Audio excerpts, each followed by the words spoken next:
Hello everybody, Mike with Spray Jones coming to you with another video, and I want to get into the 4 signs that you're listening to spray foam paranoia, because we've seen a lot of this. We've seen people that have taken swipes at the foam and they come up with the same arguments all the time, and they sound really intelligent until you start getting with somebody like myself that actually knows what we're talking about. If you're new to this channel and new to the content, you saw this video and you clicked on it for the very first time, my name is Mike. I'm the owner of Spray Jones, and I do spray foam insulation in Canada, and we educate people in the industry, end users as well as the installers, on the spray foam insulation, try to bring edification to the industry as a whole so that you, the consumer, or the guy installing, can make good decisions for the product and the process. And this is exactly what we need to get into today. All right, number one, first objection moving along is smoke toxicity. This product produces toxic smoke when it burns. Now let's just keep this really simple rather than going into extremely complex insider jargon bullshit that nobody really understands. Let's just use this from a non-super technical standpoint. All smoke is toxic.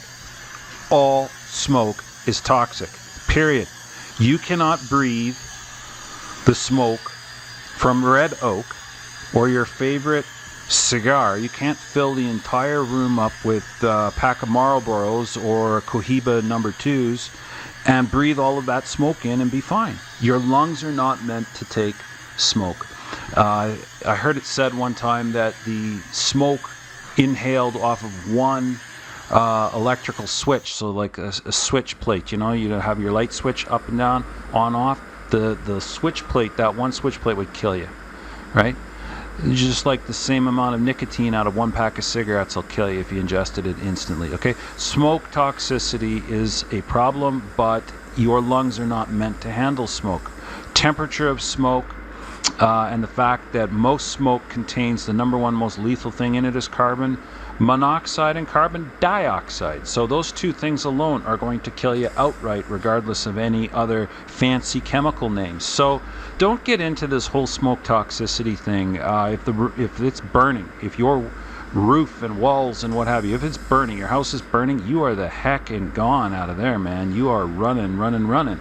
And most of your contents are going to be burning, so why aren't you worrying about the TV and the microwave and the furniture and all of your contents, your blankets and your pillows and all of that sort of stuff? Those contents are going to kill you.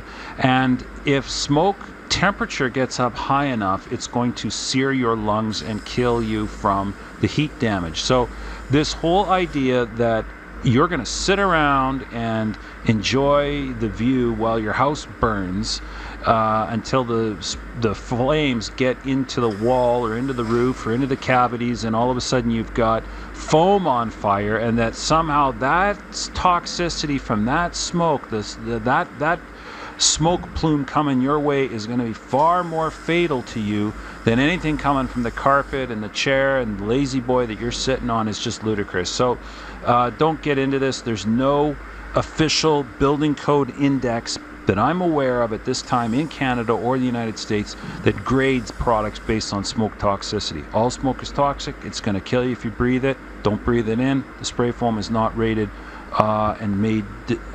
Decisions aren't made on the use or lack thereof of the spray foam due to toxicity. We've got this in hospitals, museums, agricultural barns.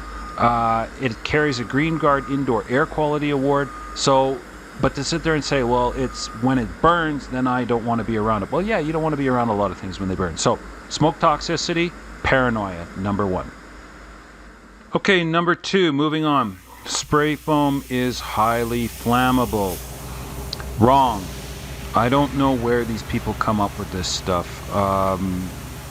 I guess when you're lying, it really doesn't matter. Does it really have to be sort of true or not true at all? Like, if you're lying, you can just lie. Closed cell foam and open cell foam do not like to burn. We have an actual report done on the spray foam. In Canada, we have the most stringent fire testing out of anything. The Americans don't even begin to compute with what we have. We have the CAN ULC S101 if I say all these words, they sound all official and scary. The S101 fire corner wall test, and it is a destructive test. The whole entire piece burns. They are not measuring anything other than pass-fail. If you don't meet the ratings within the allotted time, that's it. Go back to the drawing board. So this whole idea that you can have better or worse fire ratings. Now in the United States, they use an ASTM, which is a very good testing body, ASTM, E84 Steiner wind tunnel test, where they drive a 15-mile-an-hour wind down a wind tunnel and burn red oak, and red oak burns 100 feet or something like that in 15 minutes. So it gives them sort of a flame spread index, and they can figure out how well something is burning. And spray foam gets a 25 or less than 25 feet in 15 minutes. So less than 25 feet is the highest level of protection that you can get. There's sort of a level 1, level 2, level 3. So I just got to say that if you've ever been around spray foam and you've seen the destructive powers of some of these tests, the foam has no intrinsic fuel source in a fire. Go ahead and burn it. I've got a video on our YouTube channel in the health and safety section where we burn with a torch the closed cell foam, and as soon as you take the torch away, it self-extinguishes. Why? Because there's nothing to support the flame. And the spray foam itself is a thermal set. It's not a thermal plastic. There's a difference. So if you buy a piece of white beadboard styrofoam or styrofoam cup or what have you, or even extruded polystyrene, those are all thermal plastics. And when you put a flame to them, they're going to melt, they're going to drip. We are a thermal set, and that means the molecules are bonded together. It cannot revert back into a liquid state. So it's going to burn, it's going to char, but it needs something else burning, the wood, the contents, something else in order to be on fire. You can't just walk in there, light a match, touch it up against the spray foam, and woof, this is a great big huge flame. So in Canada, it's pass-fail. We've got regulations for fire and what's allowed to go inside of a building, outside of a building. Very stringent and very strict fire regulations. A lot of the same things in the United States as well. You can't just go and put this stuff in and say, hey, there you go, and meanwhile it is gasoline in a match. But people have said to me, well, then why is it required to be covered? Because they've grandfathered protection clauses from the 1980s forward that they want to see an interior finish in living space. So if you're going to be dealing with a large shop, or you're going to be dealing with a home, they want to see the spray foam covered so that it's not open to ignition sources easily, and it's not open to flame spread easily. Like, that only makes general sense, right? So no, the spray foam is not highly flammable.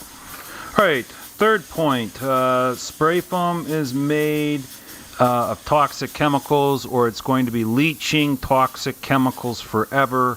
However you want to look at it, they like to get you on both sides. Well, it's made of toxic chemicals and therefore you shouldn't be using it. And then if you dispel, or when you dispel that, then it's like, well, it's going to be leaching toxic chemicals into your house forever. Listen, folks, this is really where throwing the baby out with the bathwater is going to come into play. You generalize, you do not generalize from a specific instance of failure. So, okay, fine, your buddy, your friend had a bad spray foam job. Okay, what's in spray foam? Well, there's going to be hydrocarbons, there's going to be surfactants, there's going to be fire retardants, there's going to be dyes, there's going to be catalysts. These things in and of themselves are not to be ingested. I mean, there's certain plants I don't even want to eat that are toxic. Mushrooms, for instance. So I don't understand where people can sit there and say, well, I won't use that ever in my house. Okay, well, do you drink milk out of a milk jug? We don't get milk in glass bottles anymore. What about the plastic that's in the milk jug? You wouldn't sit there and eat the plastic in its raw form before it's injection molded into making a milk jug. You have no problem putting your drink into that. All right? So we've got a product that is tested and certified. We are testing for dimensional stability. We are testing for, by the way, dimensional stability is its ability to expand and contract and change shape. So is it going to shrink? Is it going to pull away? One day it's going to be tight. The next day it's going to be loose. So no, we've got dimensional stability tests. We've got a CAN ULC S774 test that's been revised in 2014 for time to reoccupancy, volatile organic compounds, right? We've got the test lasts 24 hours. There's 0 VOCs within the first hour in testing. We've got a fungi resistance test, no fungal growth, ASTM. We have got a long-term thermal resistance value, so that's testing the ability for the blowing agent to leave and how much thermal resistance is the product going to have in a 30-year amortized rating. We have a UL rated Green Guard Indoor Air Quality Award. It's certified at gold.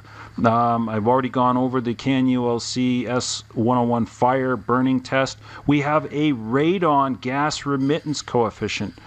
So it's helping to stop and remove radon gas. So if it's creating poisonous environments, what are we doing if we're mitigating radon? We've got recycled content at 18%. We've got renewable materials content at 4%.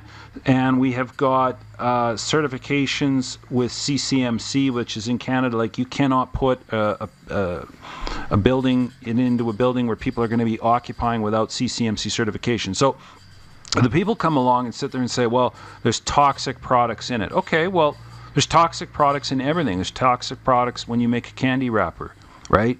So you don't sit there and drink the varnish that goes on your oak table, but once the varnish is set up, you will have no problem putting your piece of toast or your sandwich on top of it, picking it up and eating it. So I'm not trying to sound willfully ignorant. I know there's a lot of corporate stuff that they've claimed certain products are harmless and they've caused problems. Movies have been made about that kind of stuff, right? I get all of that. I really do.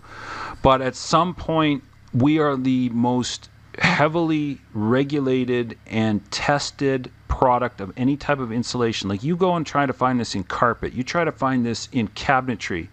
When we had a brand new house built, the stain was so pungent in the cabinets, we had to leave the doors open for a month. Like, we couldn't even close the doors. Like, the dishes smelled like stain. And there's no mandatory off-gassing, or what's that doing, leaching onto the things that your utensils and plates and cups and everything that you're going to be eating, right? So I really think this is a classic case of throwing the baby out with the bathwater. The spray foam, yes, the individual raw components going into making it are not edible, but what the hell? Like, when has that ever been the credentials for anything? Do you sit there and go and eat the paint when it's in its liquid state? Do you sit there and chug-a-lug the paint before you go and roll it on the wall and use that as a matrix or metric for whether or not it's safe? No, of course not.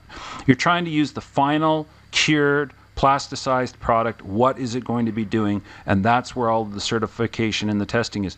30 years ago, we didn't have this. Like, every one of these steps along the way, a new test, a more stringent test, has been developed to try and get, as we increase in knowledge, to be able to apply that knowledge to the testing of products. And closed cell and open cell spray foams are some of the most stringently tested products in the market. Now, you want to sit here and talk about, well, I had a guy and he didn't get the spray foam sprayed incorrectly and it stinks to high heaven. Yeah, okay, well, botched jobs are wrong. Like, I had a guy that didn't lay tile in the entranceway, right, and all the tile lifted and split and came off. And do I sit there and say, never again are we going to let tile in a new home, tile should be banned? I have made a living for nearly 20 years with my own company. I've been 23 years in the spray foam industry, but almost 20 years, 19 years owning Spray Jones. And this is what we do. We have got good products, good suppliers, good installation. Everybody's human. They can have a bad day, I suppose, but when you are having a good product and good upkeep of equipment, it's just like anything. Have you seen wrong poured concrete? Have you seen wrong framed homes? Have you seen inadequate wiring and electrical done? Have you seen the roof put on wrong? Yeah, okay, fine. You can have a botched job on anything. But this is where people get really fear-driven and they point the finger and they do the witch hunt. It's the Salem witch hunt, and they're like, okay, all spray foam should be banned. Why? Because that one idiot that I hired that was the lowest bidder, he didn't do it right. Okay, well, sorry, your brain doesn't work. Okay, fourth and final point, if you made it this far, thank you for staying. Spray foam insulation seals the home too tight. I wouldn't be using this. It just seals everything up way too tight, whether it's on the roof or in the walls or whatever. Moisture problems, damp problems, you know, interior problems, exterior problems. Okay. Folks, you want to stop water from getting to wood structures, all right? You want to stop, and you need to stop water from getting behind your shingles. You need to keep things dry that are supposed to stay dry, right? We don't put the spray foam on closed or open cell when things are wet because it won't stick, all right? Is it supposed to get wet and stay wet after we spray it? No. So how is the spray foam the problem when it comes to your exterior envelopes, right? You are supposed to have a proper exterior, proper shingles, proper damp proofing, proper water mitigation, air drying, flashings. Deal with the exterior envelope properly. And then your spray foam is your insulation, air seal, vapor seal on the inside. That is controlling the internal to external thermal dynamic. So when you're air conditioning on the inside or you're heating on the inside, it's providing that environmental separation so you're not creating water problems internally or wherever externally on the building envelope. Okay? But dealing with, hey, I want to be able to let leaks from the roof and leaks from the walls into the roof and into the walls so that I'll know they exist is false. Right? We're not choosing inferior products that are highly permeable so that water can be absorbed and held like a sponge into the building. That's a problem. As far as internal HVAC is concerned, you have no problem when you have established the environment, the envelope, to be airtight, watertight, that you can now control the interior space, humidity and temperature. Those are the things that are in HVAC, heating, ventilation, air conditioning. Think about the pressurized capsule of an airplane, right? You have insulation. It's minus 50 degrees Celsius up there. You're traveling at, 400 miles an hour. You have high wind chill. You do not have a condensation problem. You do not have a moisture buildup problem. And you've got an oxygen-rich environment, right? It's an oxygenated, pressurized liner. How are they doing it? They're doing it with environmental controls and insulation. So apply the same building principles to the building science of your home. You want to have a properly sealed, airtight, watertight roof and walls, and then what do? You correct size and match the HVAC system interior-wise to deal with the humidity and temperature and bring in fresh air. And when you do that, you've got a system that works. It's when everything gets out of balance, when you do something. It's like the farmer that bought another quarter section of land. So now he's got more combining to do, more seeding to do. So he had to get a bigger tractor, and then he had to get a bigger auger, and he had to get a bigger grain truck, and then he had to get a bigger bin, and then that one purchase rippled down the effects where everything downstream, downline had to be changed, right? You can't just change one thing necessarily. So that's where I don't want to freak people out with spray foam, because we do retrofits all the time where drastic changes are not being taken to the building, right? Where we've had interior spray foam done and they're not doing a complete HVAC overhaul. But we meet with them, we talk with them, we consult with them. Spray foam has a lot of leeway. It's just when you get into one extreme ditch to the other where you've made a lot of changes without making other changes that you run into problems. So just take this from a standpoint of there's nothing wrong with having airtight walls and roof. There's nothing wrong with having watertight air or watertight walls and roof. I don't want the water in my wall. That's where the carpenter ants want to go. That's where the termites want to go, wet walls, right? So I got to stop the water from in to out and out to in. It's real simple. Just stop the water. And there's a lot of really good products out there that can do it. Matt Reisinger's got a lot of really good information on his channel. There's vapor diffusion. We're doing a house right now next week. Vapor diffusion, open membrane, peel and stick, Baker VP100, I believe it's called, going on the roof and going on the walls, and then closed cell spray foam on the inside. Really great system. Self-sealing. You can go to Baker's website, Henry Baker's website, check out the VP100. They got some really cool demo videos from some of the building shows. Really neat product. Vapor diffusion, open, so to let the moisture out of the wood, yet it's self-healing, right? You can punch screws and holes and put your siding and all these types of things on it. Really good match, really good fit for what we're doing with the spray foam on the inside. So use your brain, do some research, figure things out. Don't let just your builder do the thinking for you. Do some research, get online. That's what this whole channel is about. So there we are. We're done. We're done all of the 4 objections of Paranoia. Click on the like and the subscribe. Click on the share. Leave a comment. Share this with somebody. Put it to Facebook. Pin it. Go ahead and pin it on your YouTube channels. If you have websites, go ahead. In America, you want to put these videos on your websites? Drop me an email. Go to my channel or go to my website. Drop me an email. Say, hey, Mike, I want to leave this on. Not a problem. I'll email you back. Thank you very much. Go ahead and share this. Get this out with people, okay? We'll catch you on the next one.